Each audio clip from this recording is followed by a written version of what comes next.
आंखों से इतिहास बनते देखिए। लैंडर मॉड्यूल सीओ की गड़गड़ाहट से सुन सकते हैं कि आप अपनी स्क्रीन पे देख सकते हैं कि हम चांद के जिस हिस्से पर कोई नहीं पहुंच पाया, वहां अब भारत पहुंच गया है।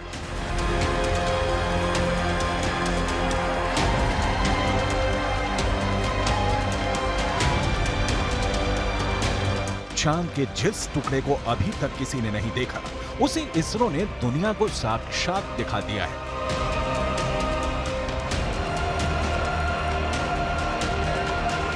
यह मुमकिन हो सका है चंद्रयान 3 के चांद के दक्षिणी ध्रुव पर सॉफ्ट लैंडिंग से।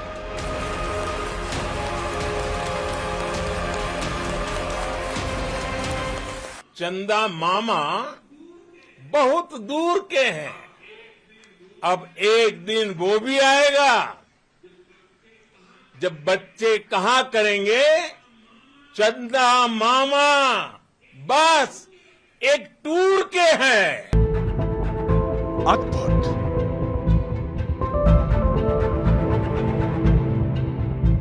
अविश्वसनीय,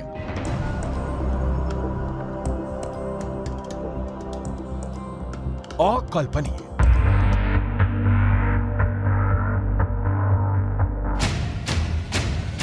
चांद के दक्षिणी ध्रुव पर सॉफ्ट लैंडिंग करने वाला भारत दुनिया का पहला देश बन गया है। चंद्रमा के दक्षिणी ध्रुव पर भारत की अमिट छाप छोड़कर भारत का चंद्रयान 3 ने वर्ल्ड रिकॉर्ड बना दिया है। चांद के दक्षिणी ध्रुव पर उतरकर उसके दीदार करने का सपना ऐसे तो दुनिया के सभी बड़े बड़े देश देख रहे थे, लेकिन जीत का सेहरा भारत के सिर सजा है। भारत चंद्रमा के उस दक्षिणी ध्रुव पर पहुंचा है जहां आज तक दुनिया का कोई भी देश नहीं पहुंच सका। अब आज के बाद से चांद से जुड़े मिथक बदल जाएंगे, कथानक भी बदल जाएंगे और नई पीढ़ी के लिए कहावतें भी बदल जाएगी। इसरो के मिशन कंट्रोल रूम में तालियों की गड़गड़ाहट के बीच चंद्रयान 3 का लैंडर विक्रम चांद के दक्षिणी ध्रुव पर उतर गया है।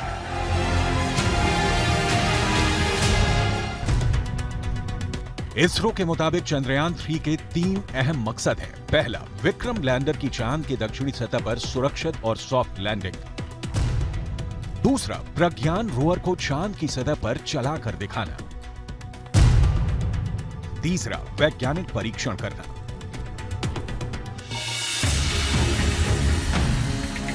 चांद के दक्षिणी ध्रुव की धरती पर दस्तक देना, यह एक ऐसा प्रोजेक्ट था जिसे ना तो अमेरिका का नासा पूरा कर सका, ना यूरोपियन यूनियन की स्पेस एजेंसी कर पाई। चीन तो सिर्फ सपना ही देखता रह गया। रूस का सफर आखिरी मुकाम से पहले धड़ाम हो गया, लेकिन भारत का चंद्र मिशन अब विश्व विजयी अभियान बनकर सामने आया है।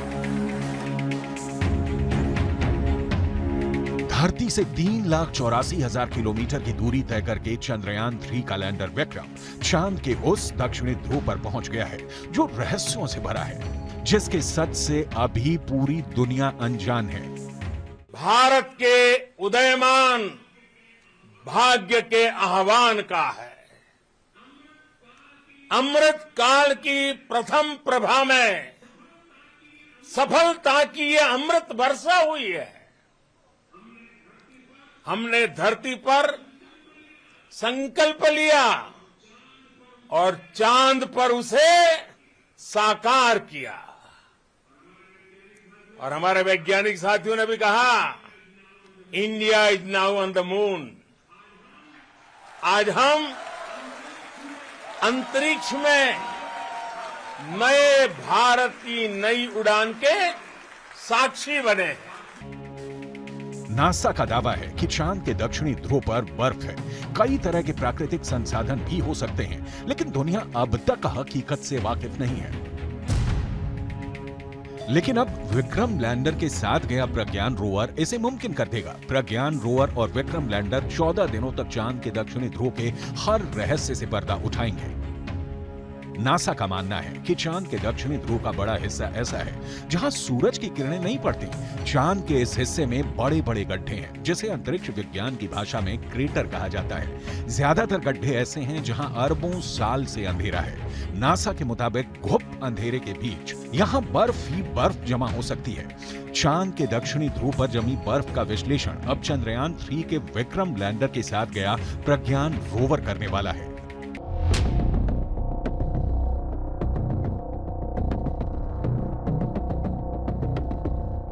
प्रज्ञान रोवर APXS से लैस है। APXS यानी alpha particle x-ray spectrometer. APXS चंद्रमा की सतह की मौलिक संरचना की जानकारी जुटाएगा।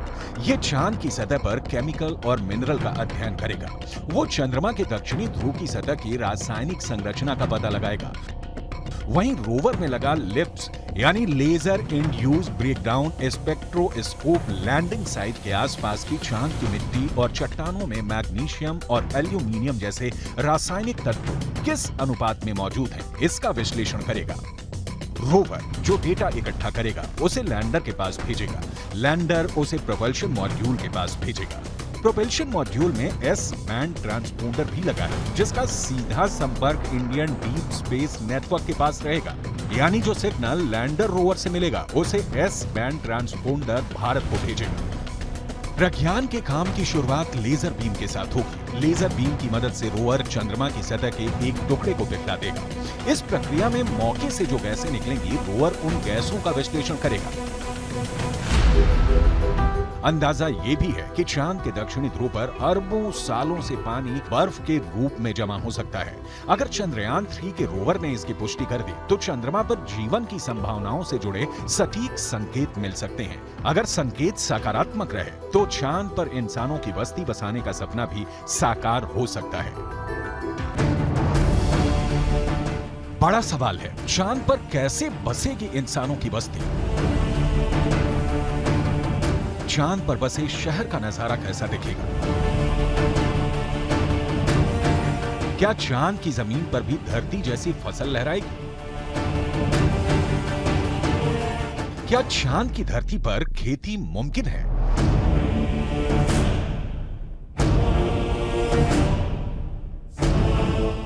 विज्ञान कहता है कि चांद पर अभी इंसानों के रहने लायक वातावरण नहीं है, लेकिन नासा का कहना है कि आने वाले वक्त में चंद्रमा की धरती को रहने लायक बनाया जा सकता है।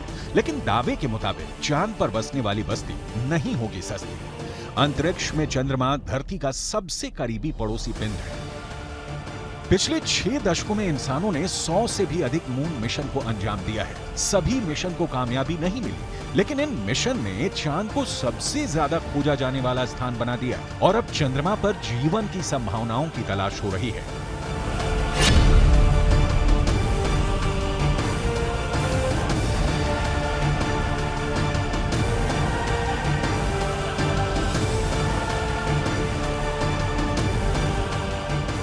अभी तक चंद्रमा से जुड़ी कई हैरान कर देने वाली जानकारियां सामने आई हैं। दावा किया जाता है कि चंद्रमा की मिट्टी में कई तरह के खनिज हैं। चांद की सतह पर पानी होने के भी सबूत मिल चुके हैं। वैज्ञानिकों का मानना है कि चांद पर जीवन के सबूत भी मिल सकते हैं। संभावना जताई जा रही है कि भविष्य में चंद्रमा पर मानव बस्ती बसाने का सपना पूरा हो सकता है, लेकिन ये काम इतना भी आसान नहीं है। चंद्रमा पर इंसान के कदम भले ही साल 1969 में पड़ गए हों,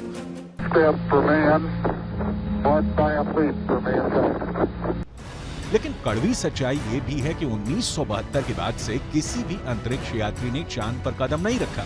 जब से इंसान ने चांद पर कदम रखा है तभी से वहां इंसानी बस्ती बसाने की चर्चा चल रही है। 1972 से अभी तक 51 सालों में कई मून मिशन भेजे गए और उससे जो जानकारी हासिल हुई उसके बाद से अब चांद पर मानव बस्ती का सपना जल्द आसान हो सकता है, लेकिन ये बहुत अधिक खर्चीला भी हो सकता है। क्योंकि अगर चंद्रमा पर कॉलोनी शुरू करने के लिए धरती से सामान भेजने होंगे तो ये काफी महंगा साबित होगा। एक अनुमान के मुताबिक सिर्फ 100 लोगों के लिए चांद पर जरूरी सामान भेजने के लिए करीब 1.25 लाख करोड़ रुपए का खर्च आएगा। ऐसे में अगर चांद पर इंसान को रहने लायक बस्ती बसानी है तो सबसे पहले रोटी, कपड़ा और मकान जैसी बुनियादी जरूरतों को पूरा करना होगा, जिसमें सांस लेने के लिए हवा, पीने के लिए पानी, पेट भरने के लिए खाना, हवा के दबाव से लैस रहने लायक जगह और रोशनी के लिए बिजली जरूरी होगी। दावा है कि इनमें से ज्यादातर जरूरतों को चांद से ही पूरा किया जा सकता है। चंद्रयान 1 की मदद से चांद पर पानी होने की पुष्टि हो चुकी है। पानी की खोज के बाद इसरो अब चांद पर जमी बर्फ का विश्लेषण करने में जुटा है, चांद की सतह की बनावट को समझने में लगा है। नासा के मुताबिक चांद के दक्षिणी ध्रुव पर बर्फ है। बर्फ के साथ साथ वहां दूसरे प्राकृतिक संसाधन भी हो सकते हैं। साल 1998 में नासा ने मून मिशन के तहत ये बताया था कि दक्षिणी ध्रुव पर हाइड्रोजन है। नासा का दावा है कि अधिक मात्रा में हाइड्रोजन होने की वजह से वहां बर्फ होने की संभावना है। इसके अलावा चांद के दक्षिणी ध्रुव पर बड़े बड़े पहाड़ और कई गड्ढे हैं। ज्यादातर गड्ढे ऐसे हैं जहां अरबों साल से अंधेरा है। अमेरिका के नासा के मुताबिक घुप अंधेरे के बीच यहां बर्फ का जमाव हो सकता है। अंदाजा यह भी है कि चांद के दक्षिणी ध्रुव पर अरबों सालों से पानी बर्फ के रूप में जमा हो सकता है। अगर चंद्रयान 3 का लैंडर और रोअर चांद पर बर्फ की मौजूदगी की पुष्टि कर देते हैं तो वहां मानव बस्ती बसाने की संभावना और बढ़ जाएगी। हालांकि इससे पहले भी चंद्रमा की सतह पर पानी होने के संकेत मिले थे। चांद के छाया में रहने वाले हिस्से में पानी के होने के संकेत मिल चुके हैं। वैज्ञानिकों को चांद के उस हिस्से में पानी होने के साक्ष्य भी मिले हैं जहां सूर्य का सीधा प्रकाश पड़ता है।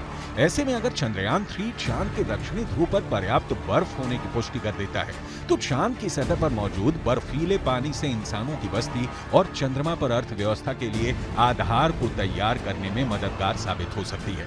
आइए रसायन विज्ञान की भाषा में समझ लेते हैं कि ये कैसे मुमकिन हो सकता है।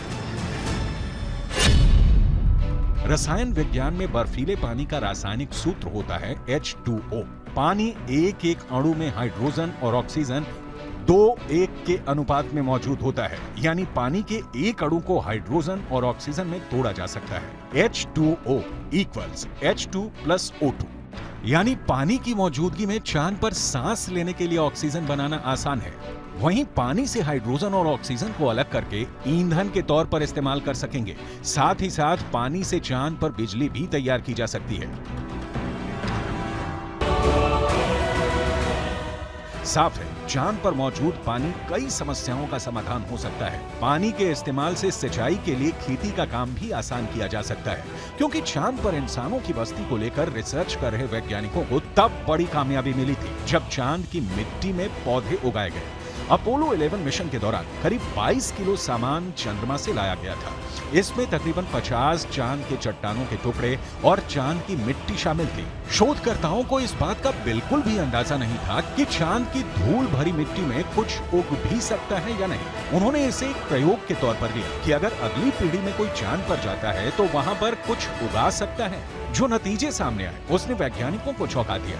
ऐसे में अगर चांद के दक्षिणी ध्रुव पर पर्याप्त मात्रा में पानी नहीं मिलता तो चांद पर बस्ती बसाने का सपना अधर में लटक सकता है।